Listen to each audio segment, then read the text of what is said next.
Are you looking for tips to how to set up your cleats? Dan at UK Bike Fit is going to run through those now.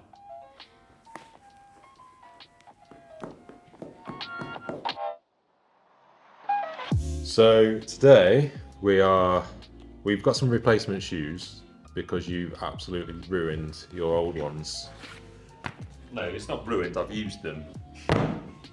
To be fair, they're perfectly usable, but They're well used. you've done a bit of trekking in them, haven't you? Yeah, doing a mountain bike off-road ultra is not great for carbon soled shoes. So we're going to fit some cleats, we're going to fit some insoles, and we've got some wedges to put in for the cleats as well. We'll get those set up as the old ones were.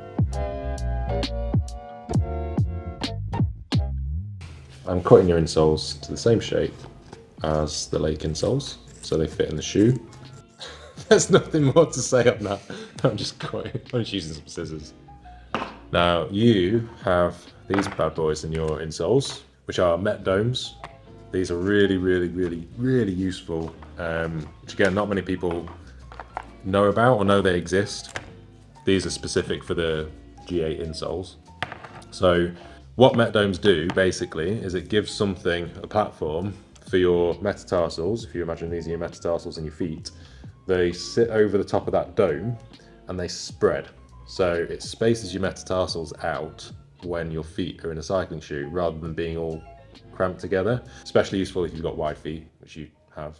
But if you've got numbness or hot spots or pins and needles in your feet when you ride, it can often be because the arteries and the nerves in your feet are getting restricted or compressed, and that restricts blood flow, or those neural signals get into your feet, and that's what gives you the numbness. So by spreading the metatarsals out, all of those nerves and arteries that sit between get released and your symptoms are resolved. And there's a little triangular bit on the insole where a little raised section here where they just stick.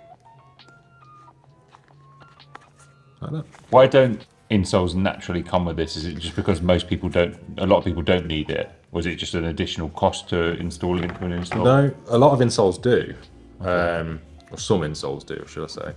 Some of the better insoles do. And you'll not know they're there because it's just like a raised section in the insole. So these guys, under that section there, see how it's just like raised up slightly from left to right. Yeah, I see.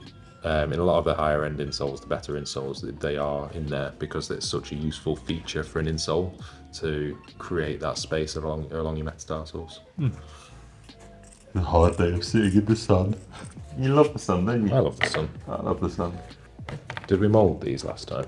You can put them in the oven and mould this like back triangle of the heel cup so it sits snug around your heel, so it's like a perfect fit. It doesn't slop or it doesn't move. Again, it's another adjustable feature for a shoe where if you've got narrow ankles or wide ankles, you'll still make the shoe fit because you can change that bit of the shoe. So it's, from a fit point of view, it's really useful. Insoles are in. Now we'll fit some cleats. So first we need to measure where your cleat position is set on your old shoes or current shoes. So if you take those off for me. So I've just marked up a reference point of your feet, which is the head of the 5th metatarsal. And there's 3 bits that we'll measure. We'll measure the cleat setback. So on this tool, I'm looking at that black line and looking at where the centre of your 5th metatarsal head is, which is 5 mil in front. Do the same on the other one. Hopefully it's the same. Yep. So 5 mil cleat setback. And then we want to measure cleat rotation. So for this, I use the centre of the heel lug. You've nearly disintegrated the whole heel lug, which is really helpful. But we can just about see it. I'm measuring where the centre of that heel lug sits on these grid marks. So the right is 2, the left is 0.5.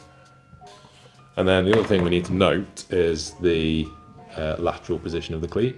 So with these cleats, you get quite a lot of adjustment laterally, and yours are bang in the middle.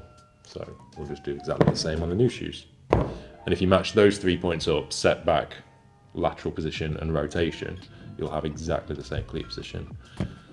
But first, we need to know where your foot sits in these shoes. It should be exactly the same because they're the same shoe, but It's worth always, checking. always good to check.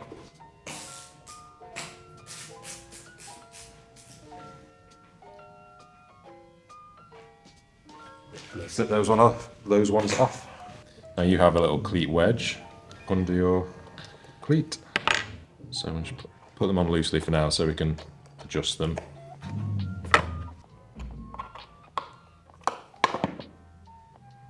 Cool.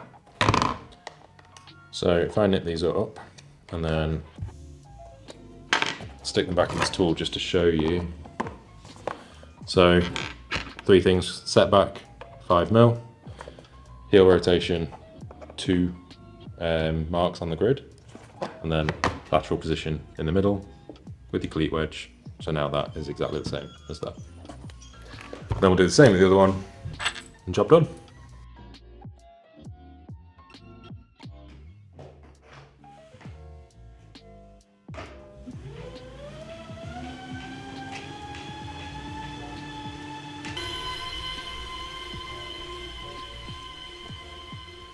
If you like this video, please drop a comment in it, and if you want any more bike fitting tips and stuff, let me know, and we can do some more stuff with Dan at UK Bike Fit. Cheers.